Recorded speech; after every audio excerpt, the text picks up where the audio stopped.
সুপ্রিয় দর্শক, আসসালামু আলাইকুম।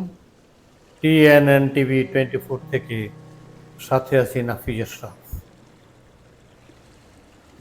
বাংলাদেশের সাবেক প্রধানমন্ত্রী শেখ হাসিনাকে নিয়ে ভারত মোটামুটি একটি বিপাকেই পড়েছে মনে হচ্ছে। যেন ভারত শেখ হাসিনাকে আশ্রয় দিয়েছে। 5ই আগস্ট শেখ হাসিনা পদত্যাগ করে বাংলাদেশ থেকে যে পালিয়ে গিয়ে ভারত সরকারের অধীনে আশ্রয় নিয়েছেন।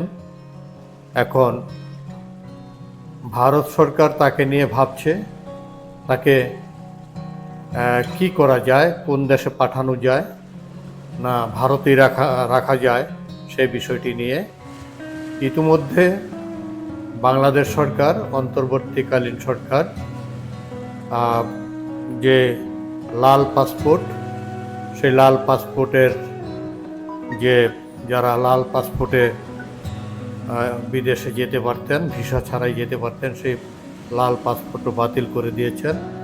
এবং সেই কারণেই ভারতের মাথা ব্যথা একটু বেশি মনে হচ্ছে। এই বিষয়টি নিয়ে যুগান্তর একটি রিপোর্ট করেছে। আজ 30 আগস্ট যুগান্তরের অনলাইনে রিপোর্টটি প্রকাশিত হয়েছে। শিরোনাম করেছে শেখ হাসিনার আশ্রয় নিয়ে মধ্যপ্রাচ্যের একটি দেশের সঙ্গে কথাবার্তা শুরু ভারতের। ভারত মধ্যপ্রাচ্যে শেখ হাসিনাকে আশ্রয় দেওয়ার জন্য ভারত সরকার প্রক্রিয়া চালিয়ে যাচ্ছে। যুগান্তর লিখেছে, কোটা আন্দোলনকে কেন্দ্র করে গত 5 আগস্ট আওয়ামী লীগ সরকারের পতন হয়। ওই দিন তিনি পদত্যাগ করে ভারতে পালিয়ে যান। তার পতনের পর শুধু আওয়ামী লীগ সরকার নয়, হারিয়ে গেছে শেখ পরিবার।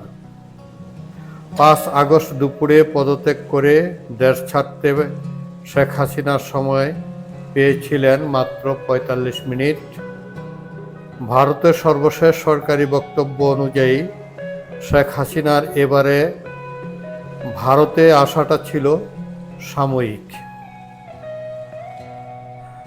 পররাষ্ট্রমন্ত্রী এস জয়শঙ্কর গত 6 আগস্ট দেশের পার্লামেন্টে বাংলাদেশ পরিস্থিতি নিয়ে বিবৃতি দিতে গিয়ে এ প্রসঙ্গে ফর দ্য মোমেন্ট তখনকার মতো কথাটা ব্যবহার করেছিলেন এবং তারপর থেকে সরকার আর এ বিষয়ে নতুন করে কোনো ভাষ্য দেয়নি। তার কারণ হলো শেখ হাসিনাকে নিরাপদ কোনো তৃতীয় দেশে পাঠানোর চেষ্টা এখনো পুরোদস্তুর অব্যাহত আছে। তবে সেটা যদি চট করে সফল নাও হয়, তাহলে দিল্লিও তাকে রাজনৈতিক আশ্রয় দিয়ে যতদিন খুশি ভারতে রাখতে কোনো দ্বিধা করবে না। পররাষ্ট্র মন্ত্রণালয়ের একজন শীর্ষস্থানীয় কর্মকর্তার কথায়, we are hoping for the best, preparing for the worst. অর্থাৎ তিনি বোঝাতে চেয়েছেন ভারত এখনো আশা করছে শেখ হাসিনার ক্ষেত্রে সবচেয়ে ভালোটাই ঘটবে, কিন্তু সেটা যদি কোনো কারণে সম্ভব না হয় তাহলে সবচেয়ে খারাপটার জন্যও শেখ হাসিনাকে লম্বা সময়ের জন্য ভারতেই রেখে দিতে হবে।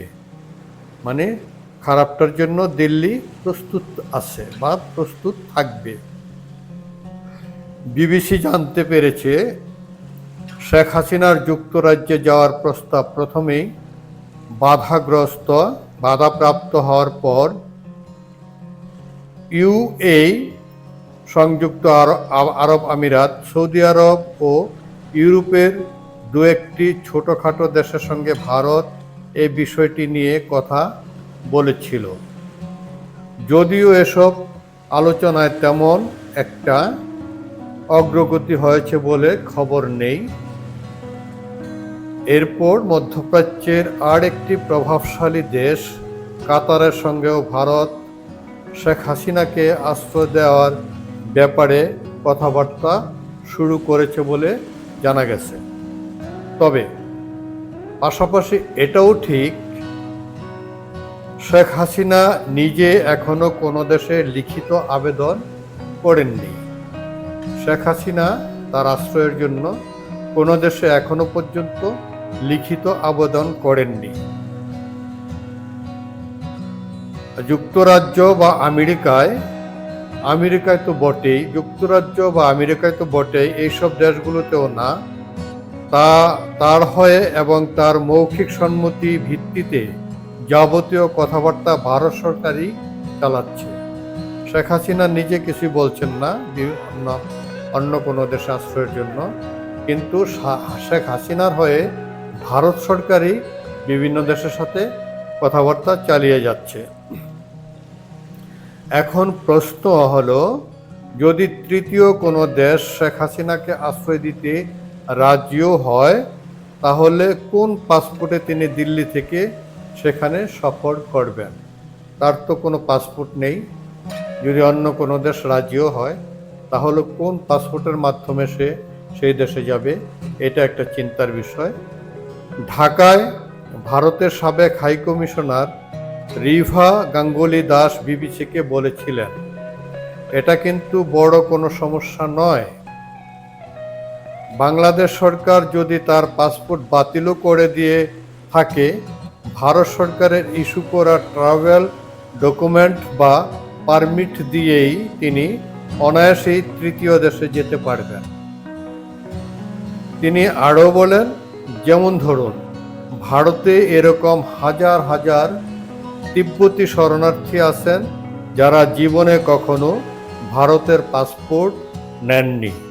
এই বিদেশিদের জন্য ভারত একটি ট্রাভেল ডকুমেন্ট, সংক্ষেপে টিডি, ইস্যু করে থাকে। সেটা দিয়েই তারা সারা পৃথিবী চষে বেড়াচ্ছেন।